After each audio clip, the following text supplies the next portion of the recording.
Friday night. Hola. Friday night, hola. Welcome Yeah, back to the country. thank you. Yeah, I quick. you I'm so jealous you snuck away for a race. It's so fun to do a race where you just sneak away, right? Like you Yeah. leave on Friday, race on Sunday, fly back Monday morning, Yeah. and it's so surreal, almost like to go back to work. Um, I see my students. I saw them on Thursday like I normally would. See them on Tuesday like I normally would. And man, I've been to Mexico and raced a 70.3. Did all this crazy stuff, and I'm back, and I'm just like, okay, here we go, we're just teaching again, and Yeah. it's almost like it didn't happen Yeah. Yeah. Yeah. All right. when you do the quick getaways like Yeah. that. Yeah. Well, you were in the same time zone, right? No, it's central Oh, time that's zone, right. It was an hour off. That's right. Right. Right. 2 2 hours off. hours off. Okay. Yeah. Yeah. So that made a pretty early morning get up for race Yeah. Yeah. for sure. Because I think we were at transition at 5:30. Okay. That's 3:30 here. That's Hmm. it's Yeah. pretty early. Yeah. Well, we do have a faculty member that does research on this, and maybe once in a while it's okay to do this social jet lag. But yeah, that does impact racing. As we've talked with him, Dr. Graham McGinnis, we've had him on this podcast, haven't we? Yeah. We have, and it's interesting too, because when we left to go to this race, we had the 6 a.m. flight. Mm. And so, my ride picked me up at 3:40. Yeah, yeah, yeah. Because you But, have but I was like, bikes and but I was everything. like, good, you know what? I'm already kind of getting Yeah. into used to waking up early. Hmm. And then Saturday morning, there was an early morning pre-swim in the course. So we Hmm. got up early then. And so, you just kind of, I think that's a good way to do it, is just like, Yeah. just hit it. And yeah. So I want to get into the race a little bit, but I'm curious, at what point did you decide to go do this race, Monterey, 70.3? Yeah, it was about 5 weeks ago. My friend was just like, "Hey, let's go down to Mexico. Let's do this race. It's gonna be his selling point was it's gonna be cheap. Yeah. Is racing that's one thing that's different. Race entries are cheaper in Mexico. The Hmm. 70.3, I think we were only 5 weeks out, and I don't think it was three. I think it was less than $300 for the entry fee. Oh, wow. Yeah. So then he started like looking at, and the places to stay were cheap. The flight was cheap. It was I kind of budgeted it out about the same as going to St. George, like driving to St. Oh, George wow. That's great. by the time Wow. you added it all together. Hmm. Hmm. So How was this that is biggest expense? Did you rent a car? we did, which was kind of crazy because the airport was pretty far from downtown. Mm. So we rented a car and then we parked it. But we Okay. need the problem is, and so one of the differences is there's no Uber XL. Hmm. Hmm. And traveling with bikes is always a problem. Like so we had to rent an SUV, Yeah. but we probably only put 50 miles on it, 25 miles to Yeah. Right. 25 miles back, and we Yeah. parked it the entire time. And we stayed about a mile, just over a mile away from kind of where the center was and where the transition was. Hmm. And we just Ubered back and forth. And the Ubers were like $2 and $3, so it was just easier to Uber. Mm. We had it was kind of it was more of a my mistake. I actually booked the Airbnb looking at stuff, and I booked it by the swim start. I'm like, Yeah. perfect, right by the swim start, not thinking that the transition was it was a point to point kind of thing. Oh, okay. Okay. Transition zone was at the swim exit, which was 1.2 miles away. Interesting. Yeah. But it was all good. It was all good. But that was it was about 5 weeks ago, and it was one of those like, well, do you want to do it? I don't know. Do you want to do it? I don't know. Yeah. And next thing you know, three of us decided to go, and yeah, Hey, that the theme for the club is stronger together, and the yeah, three of you bonded and got together and did it together, and that it's a lot of fun doing that with some other athletes. So that's neat that you had that experience. on our Airbnb, we had a three bedroom Airbnb, was for 3 nights, $270. Oh, gee. That's what I'm saying. It was cheap. Like Yeah, that's awesome. Okay, so let's start there. How did you research in Mexico Airbnbs? um, honestly, I was worried because we were so late, right? Like Hmm. 5 weeks before a race, I'm like, well, we're not going to be able to get much close. And that was part of the issue, like why we were like a mile away Hmm. was pretty much everything that was close to where the actual transition zone was a little bit further away. So then I started looking. The run course and the swim start was basically this very close to each other, and it was on this very large park, kind of Okay. like a central park thing. And I was like, let's just be really close to the park. And Mm. then I started just reading the reviews and what seemed like safe, and you don't know, Right, right. but right by this park, kind of like and it was really close to like a Holiday Inn and like some nicer like hotels where we were. So I kind of felt pretty comfortable. The other thing I was looking for was that had a place to park. Okay. So I knew we were gonna have a car. Yeah. I didn't want to like deal with like a parking garage or Hmm. even like parking on the street. But in retrospect, I mean, and I guess this can happen anywhere. On race evening, so the race before the race, there was a big party in like next door. Music was going pretty loud, almost actually Yeah. all night, because when we got in an Uber at 5:20, the music and partying was still going on. Oh, wow. It's a nice little fiesta. So that was the only downside was it was a little bit noisy. But once again, you could be anywhere in an Yeah, Airbnb sure. and Yeah, you could hotel rooms, you get, noisy people upstairs or side, next to you or what have you. So I'm curious. So you did the Airbnb, you're traveling internationally. How did you manage food? Like, did you take stuff with you or did you oh, get there I'm and gonna then go? I'm gonna be so embarrassed, and we promised we wouldn't say what we did.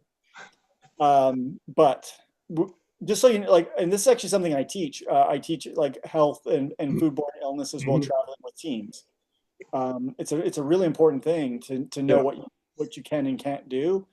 Um, so we brought some food, but then for like dinner, the first night we got there, and then the night before, we actually I'm gonna be so embarrassed to tell you this. We ate at Chili's, Oh, wow. but we just wanted like cooked, You're, well you're all cooked. in with the international experience. Yeah, well, exactly. Like, would I much rather go to like a local taco stand? Absolutely. Yeah. The last thing I want to do is get sick, you Hmm. know, and have GI issues on race day. Yeah. Yeah. So, we didn't have any vegetables. Uh, Hmm. just basically like I had, I think the dinner before, I think I had waffle fries and a burger Yeah. Yeah. No. with nothing on the burger, Right. uh, just because I don't want to risk it. Right. And during the day, it was like protein bar and you know, just bars, like Hmm. bars and stuff like that. And then everything was bottled. Everything we drank, bottled waters. Yeah. Um, Yeah. everything was bottled.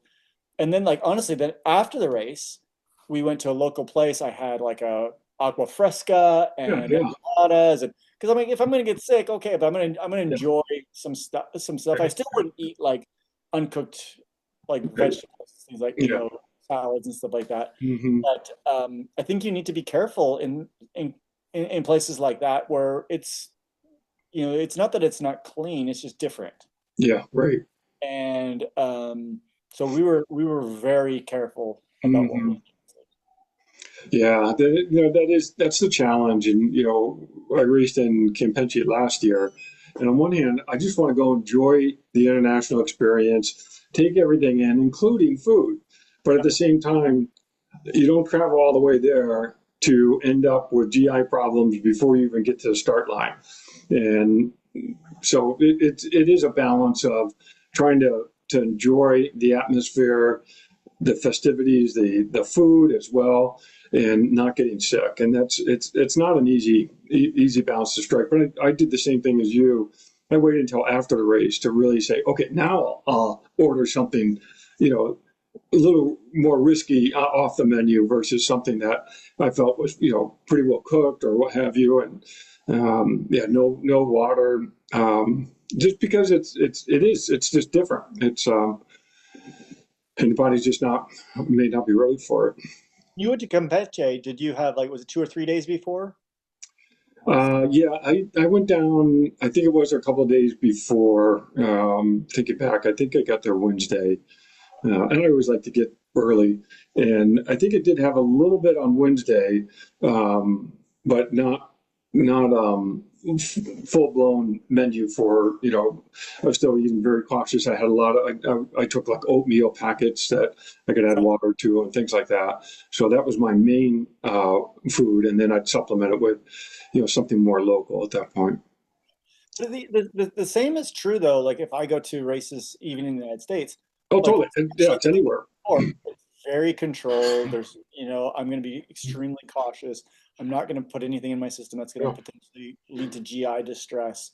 So it is, that's the trade-off you make when you travel and race. And even if you're local and race, like you Mhm. still should be careful. And we've talked about this many times about what Oh we yeah, do. when I went to Nice, I was the same way. Very careful because a lot of buttered products in Nice, and okay, that's great, but that may not be the right thing before the race. And so I think it was more after the race, even at Nice, it was a time to enjoy any of the pastries, as many of the pastries as I could. So no, it is it's the international travel where you just try to be smart that your stomach, your GI system may not be ready for certain foods.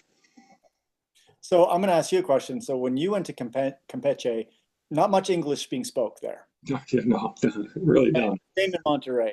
There's very little English. You know. So that's something that other people commented that I've talked to that I went there. Like, well, how did you do it? Like, you don't speak Spanish, and neither did either of your friends. Well, I How do you made make the it? mistake of getting ready to rely on Google Translate and using that for being able to communicate with someone. And so I really went in with a pretty low key attitude. I had my phone out, ready to go. Landed, no service. Oh, we had service the entire time. Yeah, yeah, no service. And I could not get Google Translate to work. And so then it was just a matter of we were trying to rent a car, and there was a lot of pointing at cars, pointing at pictures, writing numbers down. It was not easy at all, and it was like we didn't get in, we didn't arrive until like 10 p.m. And so it was not. The airport was relatively empty. In fact, we were one of the last people leaving the airport because we were still trying to rent a car and work out the details of that. So it was a mistake we made not to be prepared in some capacity to communicate in Spanish. And so I think if I went back again, I'd make sure to have an offline version of a translate program, or I'd learn at least enough Spanish to be able to, communicate a bit. I think that the amount of Spanish that I know is enough to be dangerous because I would Yeah, get yeah, some just right wrong. yeah. No. But as far as the race itself and like race briefing and stuff, was there an English race briefing for you? There was English briefing. I'm trying to remember how it went. It was largely in Spanish, but I think they did have one session for English. We had one English session and we went to it. It was good. Yeah, Our announcer was phenomenal. The yeah. race announcer, he was we had a practice swim on Saturday. He was there. Um, he was switching back and forth between Spanish and English. Oh yeah, yeah. Flawless. Even threw in some French there for some French participants. And then he Nice. was the one that did the race briefing as well. And Mm, he was really, really good. yeah, Uh, and then they had, obviously a lot of questions and answers because things are just slightly different in the racing. But like when you were in the transition area in the morning, for example, and you want to ask a referee a question, there's no English. no, right, right, right. Just like Hmm.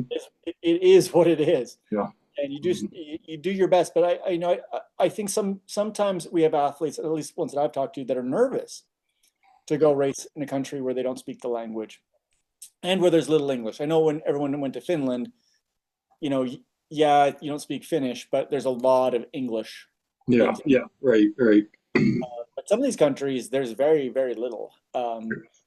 And I had actually looked at racing in France when we were over there one time, and I'd heard that there was literally no English.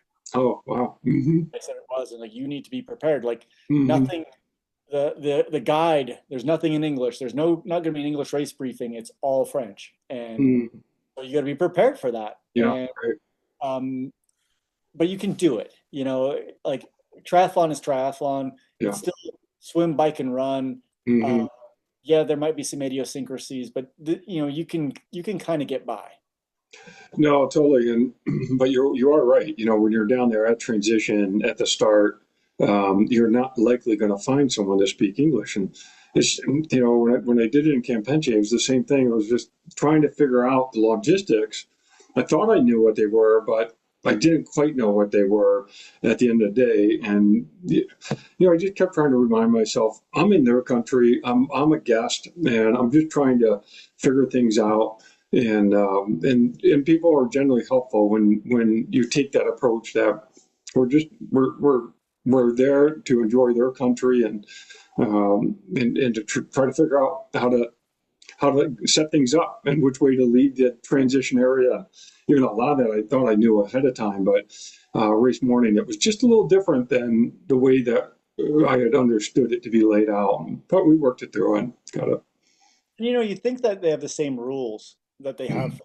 It's WTC, it's Ironman, but they also have to live with the rules of the Mexican Triathlon That's Federation. right. That's right. And there, it's not actually Ironman putting on the race. It's more franchised, and it's the Mexican Triathlon Association that does it. Yeah, but some of the rules are the same, like the drafting penalties and Yeah. like that's the same. And they had the list of banned shoes, and they were checking everyone's shoes in the morning. And Yeah. They checked your shoes in the morning. Yeah. Yeah. Same here. yeah, and I mean, there were some little idiosyncrasies that were not WTC. I'll just throw out a few that kind of stick out to me. Like, you have to when you drop your bike off, you have to have your helmet on, which is Yeah. I've had that happen before, like Mhm. helmet strapped up Yeah. and on. The morning going into transition to race, you have to have your helmet strapped on. Like that's kind of that's a new one for me. Like literally checking into the transition area, Hmm. strapped on, I and so we're going into I our bags. Oh remember. my gosh, we gotta get our helmets out. Yeah. I do remember dropping a bike off and having to have my helmet on. I do remember that. And then the other one with the helmet on was so check in the morning before the swim, have your helmet on and strapped. And Interesting. you had to have it on all the way till you got to your bike. Wow. Right? And then get this, leaving the transition zone like 5 hours later, 6 hours later, you're checking out, you have to have your helmet on. Yeah. Walking with your bike. And I'm like, Interesting. this is very interesting. And so that was one. It was fine. It's no big deal. It's completely fine. I think they want to make sure, hey, you got your helmet. Yeah. Hmm. Right? Um, the they wanted to have a clean transition, but not clean. It was really weird. They had like a morning clothes bag, but you left it at your bike. Hmm. And then they had a bike bag, but you could take your shoes out and you could set yourself up with a bike bag, and you're supposed to put your wetsuit and your goggles and your swim cap in that when you got there. Hmm. And Hmm. I've heard this message before, right? Oh, put your because you don't want to lose your wetsuit. I'm like, I'm not gonna lose my wetsuit. It's got my name on it. It's old. Nobody wants it anyways. But I got to my bike, and there was a referee standing over me, Oh, making sure I put my wetsuit in the bag. wow. Yeah. That's Like, good. okay, yeah, okay, because I wasn't gonna let. I Yeah. mean, that was 30 seconds right there of me Yeah. trying to get my wetsuit in the bag, and I'm like, okay. But there was many referees in the transition zone that were making sure people were doing things like that, like appropriate. And I like that because I do, if I'm not racing, I try to volunteer and I volunteered in transition. And it is amazing how some people, they don't follow the rules and they expect to get their gear back when it's a point to point race. And it's frustrating if they aren't following the same rules as somebody else. Yeah, it's seconds, but it's still, follow the rules. And so that's good that they are enforcing that. This was not really a point to point. It was like the swim was a point to point, Yeah, and we had everything else was at that transition zone. right, right. Anyways, yeah, but once again, like little things like that, Hmm. which are fine, but just a little bit different.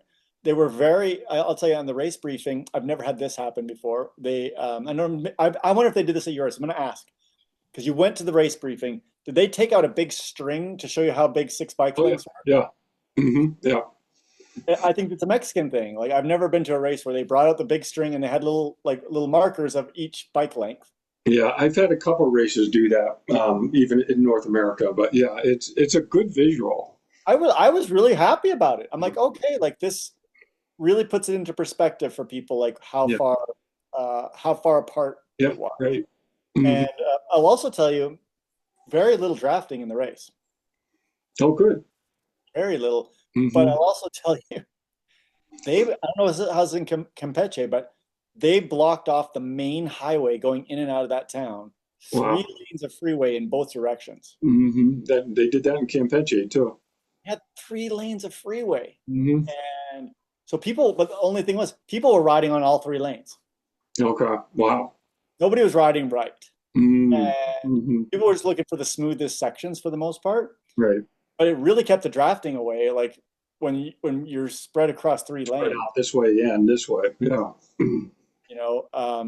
So like that was like something we don't see in North America or in America or Canada. I've never seen where like the main freeway into a town Yeah.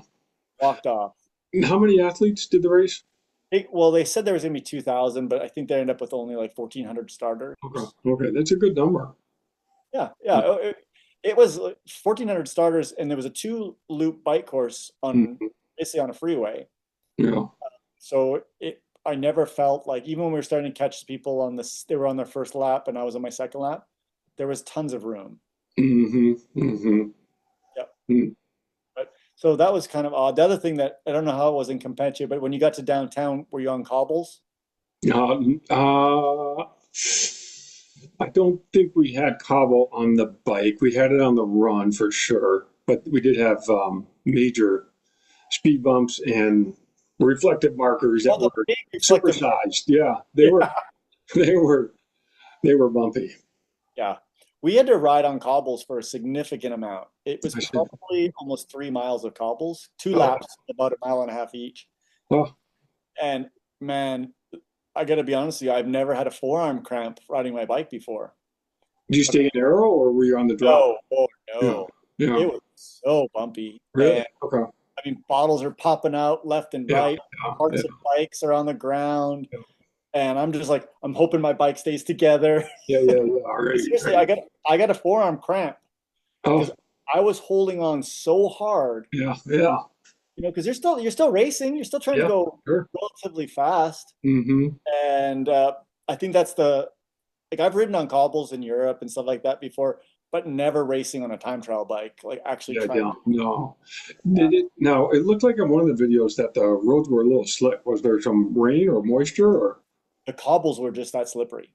I can't mm-hmm. even imagine if it would have rained. Yeah. The cobbles themselves were slippery. Okay. Yeah. It looked, I know, I saw that video and I know that exact section. Hmm. It was slippery when it was completely dry because just a little bit of dust. Mm. So you knew that going into the race. Obviously, you looked at the course. What'd you do with tire pressure? I went 80, and Oh, okay. it was really tricky to think about because the freeway was perfect, right? Like Yeah. it was like such a good surface for like 90% of the race was perfect surface. Yeah. I probably would have gone a higher Just pressure. it. Okay. The cobbles were so rough. Mm-hmm. And then I went with 26, Mm-hmm. 26s for both wheels. Um, yeah, I think if I were to do it again, I'd put a 28 on the back just because of those cobbles. Okay. But yeah. I don't even know what I have on right now. Do I have 28s? I don't know if it's 28 or 25. I think I put 28s on. So, um, But I ran relatively low pressure because okay. John, honestly, like I can't like I haven't unpacked my bike yet. I mean, I packed it, but I haven't unpacked it. Yeah. Like I think I need to go through every screw and Mm-hmm. make sure Mm-hmm. everything's still tight. Yeah, yeah, right. And you're tubeless on it now? It's actually really interesting you said that. I'm tubeless on the back, tube on the front, Oh, interesting. but not by choice. It's just the front wheel I have is not tubeless, Got it. um, Okay. and I don't want to risk it. So Mhm. it's funny you say that because I ordered a new front wheel this week. So Interesting. I Interesting. want Okay. to go. I Now, want to go tubeless. the other thing you did do was a new helmet. Did I got a new helmet. So when I crashed last summer, I broke my helmet, Hmm. and I'd been reading about, oh, these new helmets, the bigger helmets, and I couldn't get one, but I wasn't racing anyways. And then so for New Zealand, I borrowed Julie's helmet, sorry, my friend's helmet. And because I didn't want to buy like an older generation helmet. Hmm. So the newer helmet that I wanted came out like about a month ago, Yeah. and I've been kind of looking. They said it was coming out in Q1. I kept looking, and finally it came out, and I bought it right away.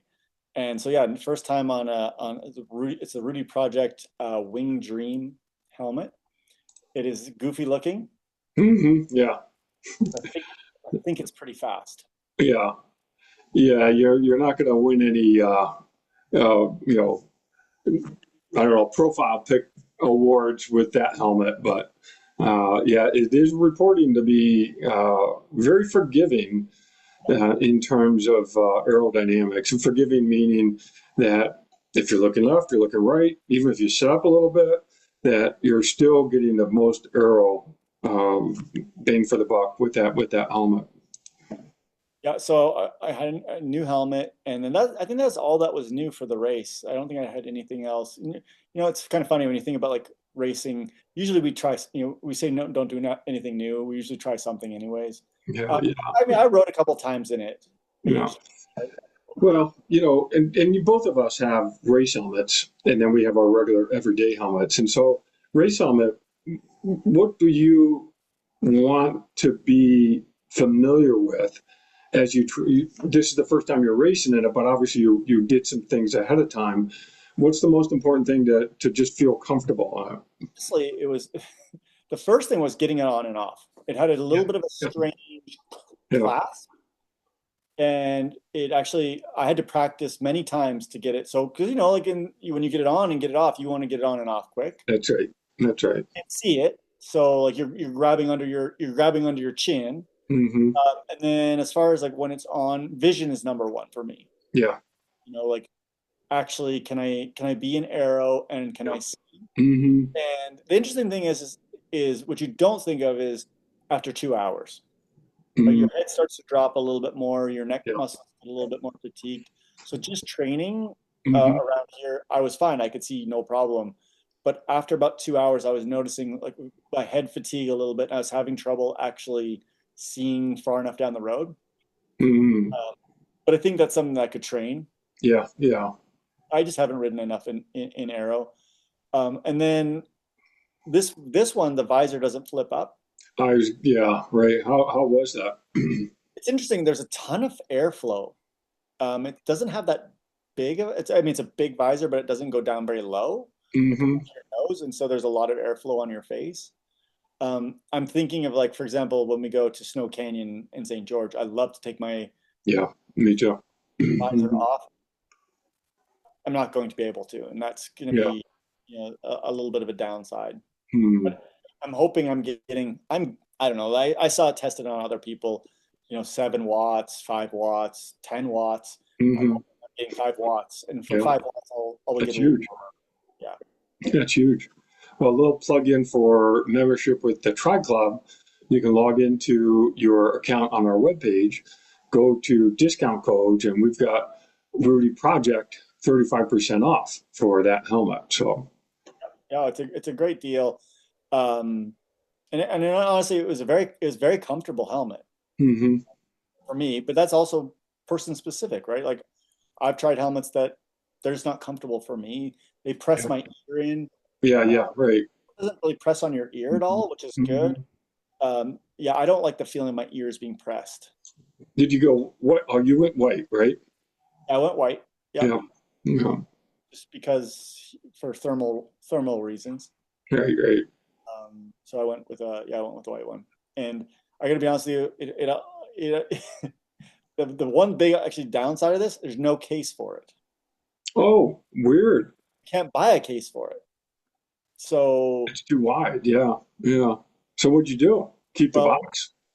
that was my plan. I was gonna just keep it in the box, and then I Yeah. was gonna put my bike bag. I couldn't make it fit in my bike bag in the Huh. box. So it comes in there's a nice bag that it fits in, but it's like not. It's just like I don't know, a thin cloth bag. I put it in my backpack, my carry-on.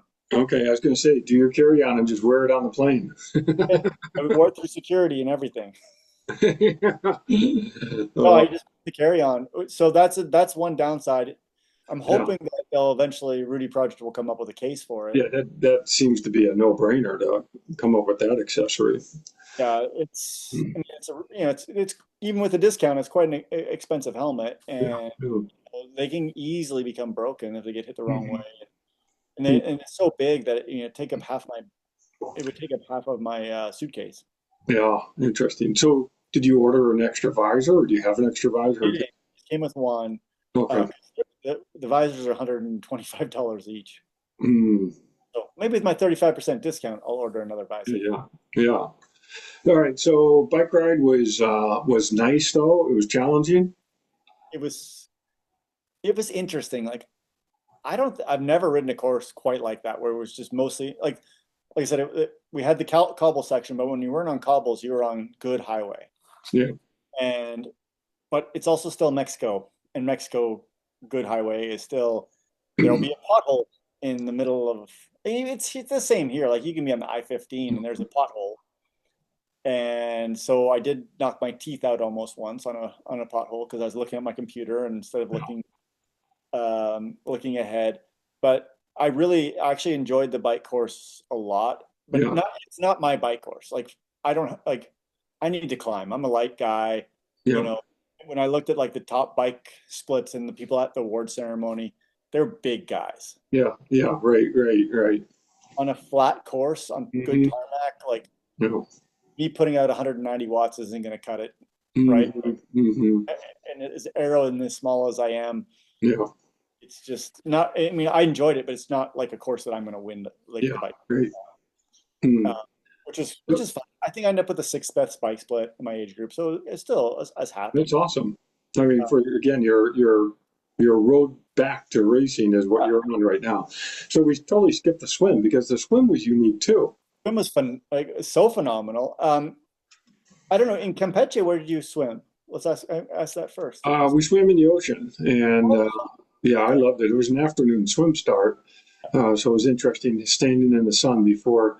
We always, even in the morning, a lot of times we get hit by that sun and that gets hot, and it was getting hot just standing in the queue. But it did move pretty fast, so I wasn't overly cooked before getting in the water. But it was an ocean swim, and I just loved it. I love ocean swims. I love And water yours swim. was on wetsuit too, right? It was not wetsuit legal. It was swim skin. Yeah. So I'm pretty sure. Yeah. So ours was wetsuit legal. It was 70 degrees, so a little chilly. The swim the Oh, day before was 68 degrees. mm, But John, this is the craziest swim ever. yeah. And Yeah. we swam in this man-made chlorinated canal, and there were places it wasn't Oh, I didn't know chlorinated. it was chlorinated. It was chlorinated. Oh, how cool. Like it was like the world's longest pool, Oh, wow. and it was only 4 feet deep. It was the Yeah. deepest it ever got. So at any point you could stand up, and people were standing up, lots. Yeah. They had a rule: you were not allowed to walk. Okay. That's good. But what people were doing, not me, I got to be honest with you, I never did this, is they would swim like 10 yards, stand up, dolphin dive, swim 10 yards, stand up, dolphin dive. This guy was beside me. I'm swimming hard and doing that like Yeah. for Yeah. Yeah. the entire. That's breaking the spirit of the rule. It's But breaking the yeah. spirit of it, right? He didn't walk. That was the rule. You couldn't Yeah. walk. Yeah. Yeah. I stood up one time just to like stand up and get my bearings because there was a section that actually got pretty wide. Yeah. So I stood up. Okay, where's my best line, which you could Yeah. do, and then I pushed off the Hmm. bottom. But it was just like such a cool thing. Like about three-quarters of it was through a city park, Hmm. and So, well, I didn't look at the map. Is the swim course just one? one direction. So the transit for so from the transition area, you had to walk 1.2 miles in the morning. Okay. Okay. So you swim back to the transition area. Oh, how cool. Mm. Uh, and the interesting thing is there was no bag drop, so you had to leave the transition area with whatever you had to swim in. And like Oh, wow. we Yeah. went to Walmart the day before and bought like sandals for $3 Yeah. Yeah. Yeah. Yeah. because I was like, I'm not walking 1.2 miles. No, no. my bare feet. What was the temperature like in the morning? The air temperature was 60. Okay, so not bad. A little chilly, but it was fine. Mhm. There were people walking in their wetsuit. Mhm. You know, I just walked. I just had my tri suit on. I was Mhm. fine. So Um, typical rolling start. Typical rolling start, but interesting because you have to jump into this 4 foot deep water. Okay, that's yeah, yeah, You don't really want to jump into because, like, I jumped in and like you jump in and you hit the ground yeah, pretty yeah, quick. yeah. Not very deep, but we swam the exact same spot the day before, so they had to Okay, I was going to practice. ask you that. So they did give a swim practice in the canal. Yeah, in the exact spot of the start. So the start was in the exact same spot. Um, it made it for really easy sighting though, because you're in this pretty narrow canal. Yeah. Just Mhm. looked to the side and just kept looking to the side. Like you really Yeah. didn't have to pay attention. They Mhm. only had buoys at 500, 1,000, and 1,500. Okay. They had red buoys there, so you kind of knew. Like my watch beeped right on the buoys. Did they Um, have lifeguards in the water or on the side? no, they had lifeguards on the side. Yeah, yeah. Okay. So there Hmm. were lifeguards standing along at different Mhm. spots. I never saw any of them get in the water. I can't remember. There might have been one section where they had a couple paddle boarders, Okay. but like I can't imagine you getting into trouble because you could just stand up, Yeah, right, right, right. right? Like Oh, that's so cool. That's great. And so the exit was like upstairs or just so we had to get out. There was a ramp and then stairs. There's okay. about 20 stairs to get out. But honestly, like I loved every minute of that swim. You know me, I'm not like a big fan of swimming, but I was just loving it. Uh, Mhm. have you ever been to like Riverwalk in like San Antonio or No, I haven't. No, I've seen pictures though. kind Yeah, of like yeah, I don't know because it's a man-made canal. It's like yeah. there's That's no interesting that they chlorinate it though. what I think because there's like a lot of restaurants along it, and I think they don't want any smell. Okay. And But do then people regularly swim in it? no, Oh, okay. they Okay. may have just chlorinated it for the race. Yeah, yeah. Interesting. Oh, that's There awesome. like we saw like the afternoon before like there's like a lot of boats that like Mhm. just tour cruises up and Yeah, down. yeah, yeah. Hmm. Uh, but yeah, it was really quite a unique That's um, great. opportunity for sure. I think of swimming Louisville in the Ohio River. That would have been nice if they chlorinated that. That would have taken a lot of chlorine. Yeah, it wasn't a strong chlorine for sure, but you could definitely like you Yeah. could smell there was some Hmm. chlorine. So T1 and T2 are in the same place. And So and and I'll tell you this, this is also cool. I'm gonna ask you about Campeche. Was it in like the central square, like the um, central the square? finish line was, but T1 was out where the swim start was, and then there was a bike in to town, and then there was a second transition that was not where the finish line was. It was close to the finish line, but not at the finish line. And then the the run course finished around traditional square, and so that I was just so cool. I love that. Our transition was in the central square, Oh like wow, literally the center of town, right in front of like the government buildings. And um, I'll share a fun fact because I had no idea. I didn't know much about Monterrey, yeah. but the Monterrey area, it's 5.4 million people. Oh okay, wow, that's big. Big city, Yeah, right? it's And bigger than so Vegas. it's like twice the size of Yeah, Vegas, population. And so like the central square is a pretty happening spot. You know what I okay, mean? yeah. Have like your transition right there was fun, Mariachi bands. very cool. Yeah, yeah, Yeah. yeah. That's what I loved about Campeche. It was just a very icon, just unique area, very traditional almost. So, Well, and I'm sure Campeche was the same. Like the atmosphere was unbelievable. yeah, It's yeah, part of the Mexican culture to have yeah. families, so many families, Hmm.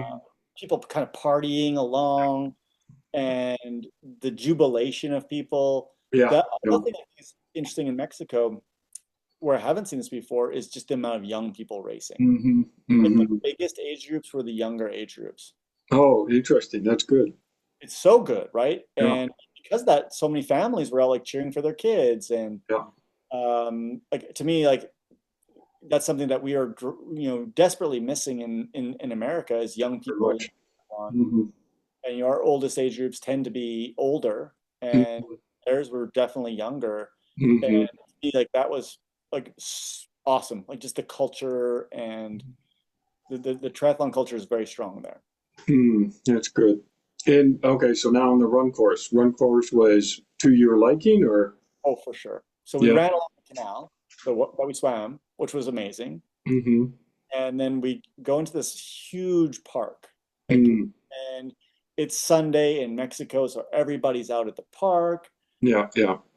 This park is used to be so Monterrey was a kind of known for its steel mill, and the steel mill is closed, and the city basically has taken it over, and they turned the grounds into this wonderful park, and That's so great. trees and beautiful trees and green grass and ponds and ducks and geese. Just like I couldn't tell you like one bad thing about the run. That's Tons of great. support. Like there's lots of aid stations, more aid stations than I think I've ever seen on a run. Oh, I was going to ask you what they do for water on the run. Did they, was it It was bottled, but it okay? was in cups. So they had there was a race sponsor I think was Hmm. sponsored the water. So they had like the big 5 gallon clear jugs, and they were filling the water. Then they had Gatorade, which I don't know how they did their Gatorade because I didn't pay attention because I wasn't drinking. For Campeche, we had tubes of water, sort of like a freeze pop. You know, Oh, it was filled with water, and some of them were frozen, and you just had to rip them open, and you'd have a tube of water, which I thought was brilliant because how wow. hard is it often to drink and run at the same time? But with the tube, you could just suck the water out of the tube. It was really pretty cool. I'm surprised that other races aren't doing that. They had ice at every aid station too, which was great because it was getting it was interesting. It was on the bike course, it wasn't very hot. It got a little overcast, and then the run was overcast and sunny, overcast and sunny. Hmm. It got to about 84. Yeah. Okay. So I wanted ice, Yeah. which was nice. Yeah. Um, but yeah, like great aid stations, Hmm. well supported. Yeah, it was 2 loops. I absolutely loved the run. Yeah. Actually, I can't say anything bad about the course. It was Mhm. other than the cobblestones, which I think are still cool because it was Yeah. Yeah. Yeah. and it wasn't that much of them. Yeah. Like fabulous swim, fabulous bike, fabulous run. So Yeah, the only thing I didn't like about my course in Campeche was those big, supersized reflective yeah, markers. yeah, yeah. But other than that, everything was really, really quite nice. So your race turned into a very competitive race. Your age group in particular, you had some really fast people competing. The guy that won went 4:10. Yeah, that's amazing. 50, he was 50. I found out he just turned 50. Um, but I finished 10th, and to fifth was only a couple minutes. Yeah, Like yeah, it was tight. yeah, Um, but I'm like, and I think I told you this offline, but I'm super happy with how I did. Like yeah. I hit like we talked about this before. Having goals for where your fitness is. Hmm. And so, I wrote down my goals. I always do this before a race, like what I'd like to swim, bike, and run. And Yeah, I was within honestly my swim. I was supposed to be 38. I was 38 and 11. yeah. My That's you know, great. my bike. I was hoping between 220 and 225. I did 223. Yeah, that's awesome. Run was I really thought I'd be 143, and I was 142 and change. Yeah, that's great. I can't like was I disappointed that I didn't wasn't on the podium? Absolutely, because last year that time would have been third at that Yeah, race. yeah, yeah, yeah. But it is what it is. You can't control who shows up, No. and I can't like I know my metrics well enough to know what I can do, and I did what I could do. Yeah. Could I have been a little faster in transition? Maybe, but I'm like overall, That's evaluation. You do a bit of evaluation, but I can tell you're just generally your mindset is genuine in terms of being happy for what you were able to do in the day. And no excuses. It just is what it is, and then you did a great job. So that was awesome. Really, it was fun to electronically cheer you on, and uh, Well, and you know the thing is that you never know. Like even when you're in Campeche, like you don't know these people. Like no, it's all an international field. Like it's not yeah, like you know right, this person's fast. You know this like you don't know your competition at all. no, that's Uh, great. like, even for me, like when I finished and I knew my time. I'm like, I bet I'm in the top five. Yeah, yeah, yeah, right, right, Because like I looked at the last two. I always look at like the last couple of years worth of results, yeah, and I was like, last year at that race, I think it was 5:06 was fifth, and I went 4:48. So I'm like, mhm, yeah, I'll be in, I'll be on the podium, but I wasn't, and that's fine. Like yeah, it's all you can do is what you can do, and I know mhm, you've raced enough to know that as well. mhm. But here's the thing: is even in my heyday, my best day, I'm not going 4:10. Yeah, yeah, right, right, right. 410 is pretty fast, so I for think the guy swam 50. at 24. Like Mhm. that's pretty dang good. Yeah, yeah, he must have been doing dolphin diving. He might have just got out and ran along the canal. Yeah, yeah, yeah, right, right. That's Well, the what a great international experience, and so neat that the three of you went and did that and had that experience together. It's such a good time. I did want to ask you in Campeche, what did they do for the award ceremony slash roll down? So they did the award ceremonies first, all in Spanish. So it was hard to just follow them along, but I did the best I could. And then they did the roll down. Was it indoors? The roll down was in Spanish too, and so we really had to pay attention in case anything did roll down. I was fifth in Campeche, and I wasn't really that hopeful, but you had to listen for the age group and pay attention. And but yeah, so it was a standard way of doing it, but it was all in Spanish. Was it a banquet? Not a banquet, but there was food. It was like a buffet style food. That was the thing that like I've been to, I don't know, like this is probably my 30th 70.3, and I've went to awards and roll down almost every time.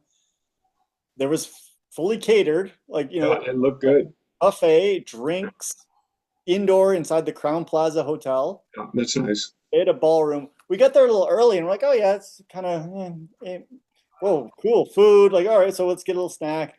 Mhm. It was standing room only. Oh, wow. This place was packed. Like it seemed like everyone in the race was Yeah, there, yeah, yeah. and not just that, but everyone brought their families once again, like to celebrate Hmm. with them.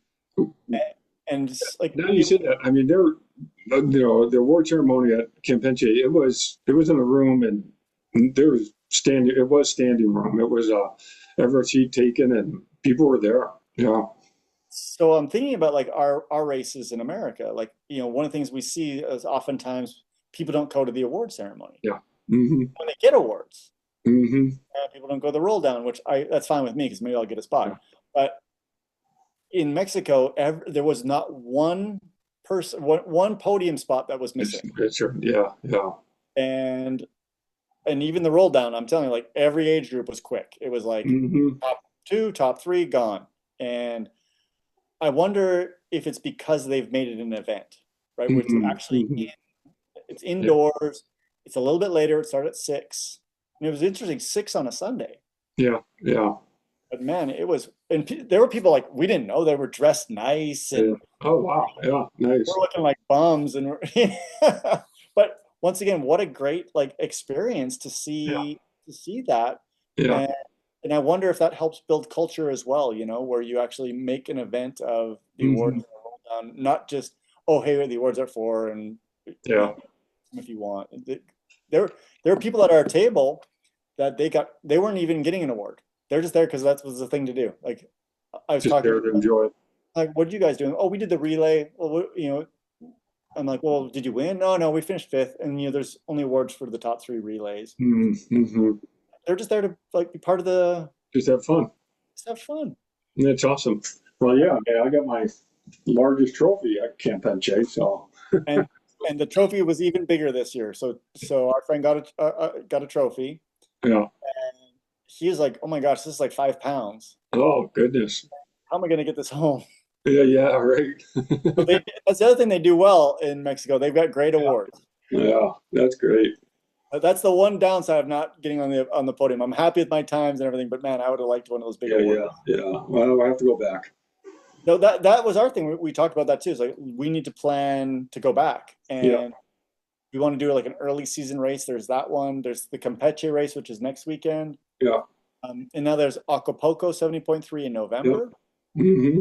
So if I don't get a spot in Spain, maybe I'll just go down to Acapulco and race in November.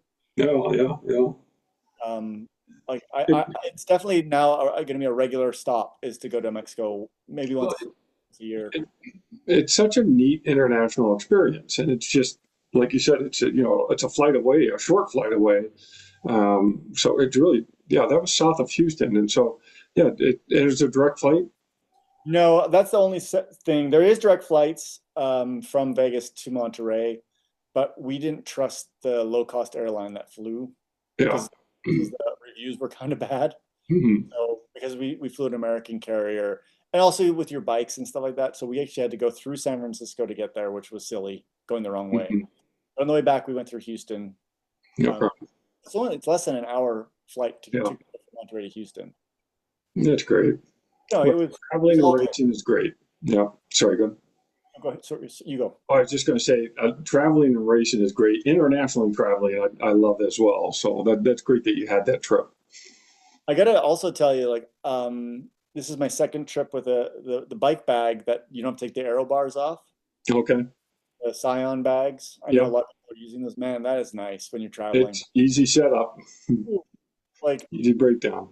and when you're tired, especially like when you're traveling the next day, like Hmm. when you're in your garage and you're, taking your time, it's not a big deal packing your bike Yeah. but when you're packing your bike to go home from a race or putting it together, Yeah. get there, it's so nice not having to take it Yeah. all apart.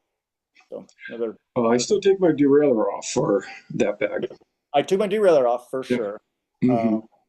But I that was, take my yeah, my dropout off too, or my oh, you take that off yeah, your derailleur hanger? yeah, the hanger. I take that off. Yeah, I just and had it. I carry a spare too, just in case. But yeah, well, it's easy on mine to take off and put on my bike and or put on the rack in the Scion. So Well, I think that we're gonna have more people from the Las Vegas Triathlon Club going down and racing in Mexico. yeah, right. Like I said, once what a good experience. Like I've once again I went to Miami and raced several times. I've been to the East Coast lots of times and Yeah, raced. If not easier to go to Mexico. yeah, yeah, right. Oh, that's great. Well, Awesome. fun recapping. Congrats on a great race. I'm so glad that New Zealand. You did New Zealand, but you did it more so than raced it. This sounds like is a little bit more of a step in the direction that you're racing more, and it's good to see this trajectory. We're getting closer. I'm still not where I want to be. Yeah, But in the 2 months between New Zealand and this race, I made a lot of gains, and I'm hoping I get 2 months till till St. George. I'll continue to make gains. I'm trying to be patient, as we talked yeah, about, like yeah. patience. Right, that's right. That's the key. Now, you're not doing Oceanside though, right? I'm not. I'm going to Oceanside to Okay. do some coaching, and then I'm going to race the day after. There's the Carlsbad 5,000 5K race. Oh, cool. Which I did that last year. That was super fun. And Mhm. Oceanside's a good race to go watch. Yeah, yeah, yeah. Good time of year. Exactly. How can you go wrong at Oceanside, sitting on the beach, watching people run Hmm. by? So, Hmm. yeah. Are you heading down? Not to Oceanside. I'll go up to St. George. So we'll see how that goes. All right, awesome. Hey, this was perfect. Thanks for another Friday night. Good chatting and have a great weekend. You too. All right, talk soon.